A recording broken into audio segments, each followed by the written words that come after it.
Hey guys, welcome back to my channel. You're watching me on Shiru's Dining, your fooding destiny.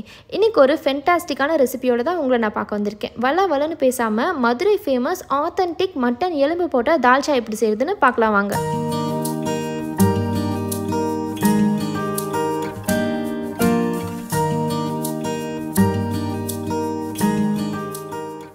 Madurai Dindigul சைடெலாம் செய்கிற ஆத்தென்டிக்கான தால்ச்சா உங்களுக்கு கிடைக்கணும்னா கொஞ்சமாக mutton எலும்பு கொழுப்புலாம் போட்டால் தான் அந்த டேஸ்ட் கிடைக்கும். ஸோ நான் இன்றைக்கி 1/4 கிலோ அளவுக்கு எலும்பும் கறியுமா கொஞ்சமும் கொழுப்பு கொஞ்சமும் எடுத்திருக்கேன். மட்டன் எலும்பு கறியும் கொழுப்பும் தான் தால்ச்சாவுக்கு ஒரு நல்ல வாசனை கொடுக்கும். அப்புறம் நிறைய காய்கறிகள். இதில் நீங்கள் கட்டாயம் சேர்க்க வேண்டிய காய்கறி என்னென்னு கேட்டிங்கன்னா வாழைக்காய், கத்திரிக்காய், மாங்காய். இது போக நீங்கள் சவுச்சவுக்காய், சொரக்காய் எது வேணாலும் சேர்த்துக்கலாம். நான் இன்றைக்கி வாழைக்காய், கத்திரிக்காய், மாங்காய், சவுச்சவுக்காய் சேர்த்துருக்கேன். இப்போ தால்ச்சா செய்கிறதுக்கு 1 கப் துவரம் பருப்பும் எந்த கப்பில் துவரம் பருப்பு எடுக்கிறோமோ அதில் 1/2 கப் கடலை பருப்பும் எடுத்து நல்லா 3 வாட்டி கழுவிட்டு குக்கரில் சேர்த்து இதுக்கு தேவையான தண்ணியும் ஊற்றிக்கணும். இப்போ இதில் 1/4 டீஸ்பூன் சீரகம், 1/2 டீஸ்பூன் மஞ்சள் தூள், 1/4 டீஸ்பூன் பெருங்காயமும் சேர்த்துக்கணும். இப்போ இது கூடவே 20 சின்ன வெங்காயத்தை தோல் உரித்து 1-2 கட் பண்ணியிருக்கேன். அதை சேர்த்துட்டு 2 பழமான தக்காளி, காரத்துக்கு 2 பச்சை மிளகா, நல்லா கழுவி வச்சிருக்க எலும்பு கறி கொழுப்புமா இருக்கிற 1/4 கிலோ மட்டன், 2 டேபிள் ஸ்பூனுக்கு இஞ்சி பூண்டு சேர்த்து நல்லா மிக்ஸ் பண்ணி விட்டுறணும். இதுக்கு தேவையான உப்பு கொஞ்சம் ஒரு அளவுக்காக சேர்த்துக்கலாம், வேணும்னா பின்னாடி சேர்த்துக்கலாம்.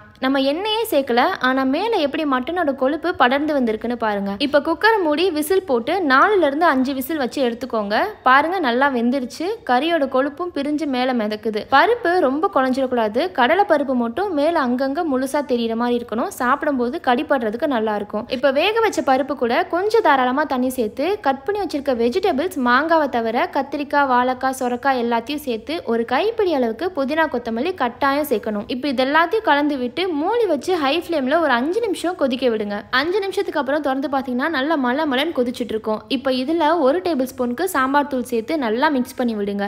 இதில் கடலை பருப்புலாம் சேர்த்துருக்கனால அடியில் தங்கி அடி பிடிக்கிறதுக்கு வாய்ப்பு இருக்கும். ஸோ மீடியம் ஃப்ளேமில் வச்சு நல்லா 5 நிமிஷத்துக்கு ஒரு வாட்டி மிக்ஸ் பண்ணி விட்டு மூடி வச்சு வேக விடுங்க. காய்கறியெல்லாம் நல்லா குலைவாக வேகணும். மாங்காய், வாழைக்காயை தவிர மற்ற எல்லா காய்கறியுமே குழஞ்சுதான் இருக்கணும். கத்திரிக்காய்லாம் நல்லா பஞ்சு மாதிரி வெந்திருக்கணும். நான் நிறைய கல்யாணங்கள்லையும் சில ஹோட்டல்ஸ்லேயும் சாப்பிட்ட வரைக்கும் தால்ச்சா இப்படி தான் இருந்துச்சு. அதுவும் இப்படி இருக்கும்போது ரொம்பவே டேஸ்ட்டாக இருக்கும். இப்போ சேர்த்துருக்க காய்கறிங்கெல்லாம் கிட்டத்தட்ட வெந்துருச்சு. இந்த டைமில் மாங்காவை சேர்த்து ஒரு எலுமிச்சம்பழ சைஸ் அளவுக்கு புளியை நான் ஊற வச்சுருந்தேன் சுடு தண்ணியில். இப்போ அதையும் கரைச்சி இதில் சேர்த்து இன்னொரு 5 நிமிஷம் மூடி வச்சு வேக வச்சோன்னா தால்ச்சா சூப்பராக ரெடி ஆகிடும். மாங்காய் எல்லாமே சேர்த்து ஒரு 5 நிமிஷம் ஆச்சு. பாருங்கள் எண்ணெய் பிரிஞ்சு வந்த மாதிரி மேலே கொழுப்பு மிதக்குது. நம்ம இதில் துளி கூட எண்ணெய் சேர்க்கல. அந்த மட்டனோட கொழுப்பு எப்படி மேலே மிதக்குதுன்னு பாருங்கள். மாங்காய் 95% குக் ஆகிடுச்சு. இந்த சூட்லேயே மூடி வைக்கும் போது இன்னுமே நல்லா குக் ஆகிடும். நீங்கள் ஆரம்பத்திலே மாங்காவை சேர்த்துட்டிங்கன்னா நீங்கள் சாப்பிடும்போது மாங்காய் தோல் மட்டும்தான் உங்களுக்கு கிடைக்கும். ஸோ மாங்காவை எல்லா காய்கறியும் வெந்தக்கப்புறம் கடைசியாக தான் சேர்க்கணும். ஃபைனல் ஸ்டெப்பாக தாளிச்சு கொட்டிட்டோன்னா தால்ச்சா தயார். அதை ஒரு சைடு ஸ்லோ ஃப்ளேமில் வச்சுட்டு இன்னொரு சைடில் குட்டி கடாய் அடுப்பில் வச்சு 3 டேபிள் ஸ்பூனுக்கு தேங்காய் எண்ணெய் சேர்த்து